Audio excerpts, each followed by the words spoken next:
Hey, this is your girl, Troy Ravenel, Master Wife Coach, founder and visionary behind the Wives Who Win movement and the Husband and Wives Who Win Training Center. I'm excited to be on with you once again, and I hope you've been enjoying our series. We got off of our marriage goal series a few weeks ago, and now we're talking about healing in the marriage, and this is going to talk about all things healing as it relates to the marriage. So I hope you are geared up and you're ready to hear what thus says the Lord and to go to the Word of God to see what He has to say about it.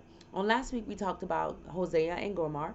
We know that Hosea was a prophet of God, he was a priest, and God had instructed him to marry a prostitute. Yeah. So God told Hosea to marry a prostitute. Not only did he instructed him to marry a prostitute, but he also told him that he would have children with this woman. So that's exactly what he did. Because he was an obedient servant unto God and he wanted to be in God's will, he obeyed God in doing what seems to man and what would seem today as something extremely crazy and not heard of. However, God wanted to demonstrate his love toward Israel. And because Hosea was a priest and his name means salvation and deliverer, he wanted and faithful, he wanted to demonstrate deliverance, faithfulness, and salvation to Israel. See, he used Hosea to do that. And you know what? That's just like God because he does that today with us, right? You know, a lot of times he'll tell us to do things that are foolish to the world, things that are foolish to the common eye, but they are spiritual in his eyesight, and he will see if we'll go through it or not. So I know a lot of people that come to me and have, issues in their marriage, or they're going through a difficult time per se.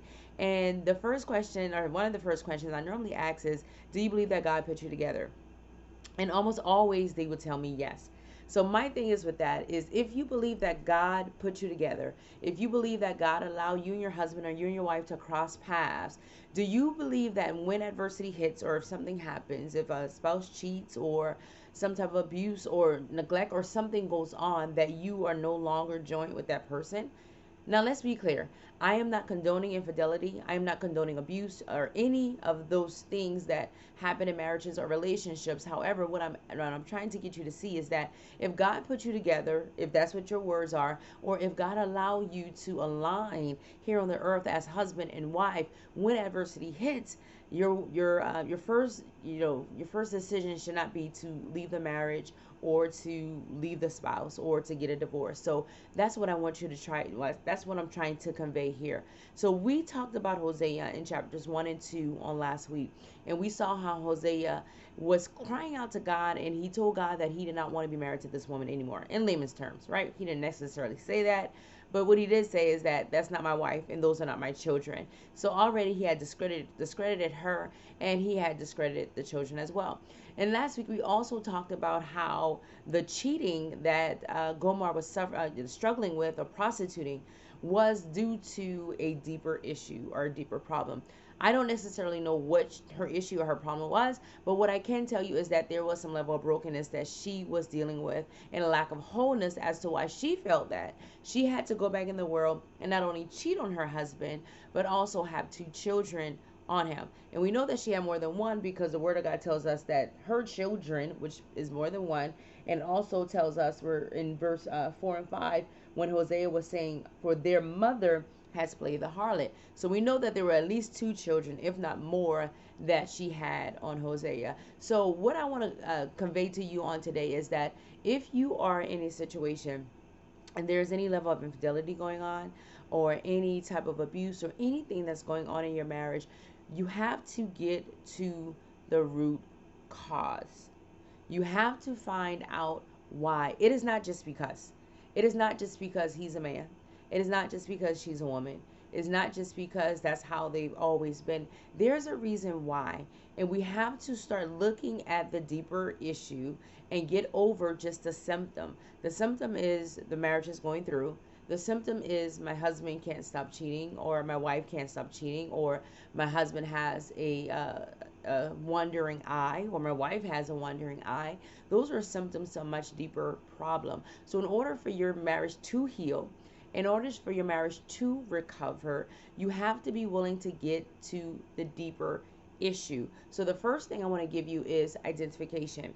Number one is identifying that there is a problem, right? There is a problem. My spouse is cheating. My spouse can't be faithful. My spouse is lying. Whatever that is. So identify the problem. And let me tell you something. It's going to take both of you identifying the issue. More or less the person that's dealing with it, yes. But the other person acting as a support factor and helping their spouse identify, honey, there's something wrong here. This is not normal behavior. This is not normal for the marriage. So we have to be able to look at those things, and we have to be mindful and not becoming easily offended when something is pointed out. So if your spouse is seeing something, seeing a behavior that should not be displayed in the marriage, i.e., infidelity, and they're coming to you and saying, honey, why is this happening? Then you have to be open to be able to share with them why that is happening. It could be something as, you know what, this is what I saw my father do. Or because I didn't have my father in my life and I dealt with betrayal, I dealt with rejection, and I have this thing whereas I want to be connected with women. I'm not satisfied with just one woman because I feel like she might leave me, or she might cheat on me, or she might betray me. I don't know. Whatever it is, you have to be able to identify it and get to the root cause and not just brush it off as if it's just something that men do or it's just something that women do. So that can be with cheating or any other thing. So once you've identified the issue, then you have to debunk the lie that that's a normal situation, right? So you're dispelling the lie and saying that this is what husbands do or this is what wives do, and you're going to the Word of God and saying what the Word of God has to say about marriage. Now, just because we're reading that Gomer cheated on Hosea and he stayed with her, that does not give you the right to do that. That just, the Word of God is just letting us know that these things happen, and that if we encounter such things, yes, we should forgive. However, we should look also to resources to be able to help us out of that dry place in our marriage, so we will not fall into those areas of temptation once again. So after we've identified it, we've debunked it, now we're going to initiate the healing process. And that can look like a number of things. But what I do know is that a lot of times you will have to get outside help in order to be able to begin the healing process. I believe in the Word of God. I know that the power of prayer, I believe in the power of prayer, and I know that the power of prayer can eradicate and erase so many things in your life and also in your marriage. However, I also know that God has placed professionals here on the earth to be able to help you recover and heal from various areas or situations in your marriage. And infidelity is one of those things, because again, you will have to go deeper. You will have to uncover some things. You're going to have to pull back the rug. You're going to have to open some doors that you may not have opened in years or even decades. You're going to have to remember certain areas of your life where you may have been violated, where you may have been abused, that may have initiated a spirit of lust or fornication or pornography or masturbation, or all of these things that are associated to sexual immorality. So you're going to have to identify with those areas of sexual immorality and see why they're showing up in your life. And if you are serious about your marriage healing, about your relationship getting better, then will be willing to take these steps. But if you don't care about your spouse being healed, if you don't care about your marriage being restored and reconciled, then you will not take this step. But what I am going to also tell you is that pride has to leave out the back door, and it has to go away forever. Because if you're not able to see yourself and see how you are contributing to the downfall and the destruction of your marriage, it is not going to work. I don't care if you love your spouse. I don't care how much you desire to make them happy. If you allow pride to lead, it's not going to work. So as we continue our sessions on healing, we're going to be talking about infidelity, we're going to be talking about abuse, and we're going to be talking about all things marriage and how you can implement healing into your marriage covenant. Make sure you subscribe to the video. Also, make sure you follow us on Facebook at Wives Who Win.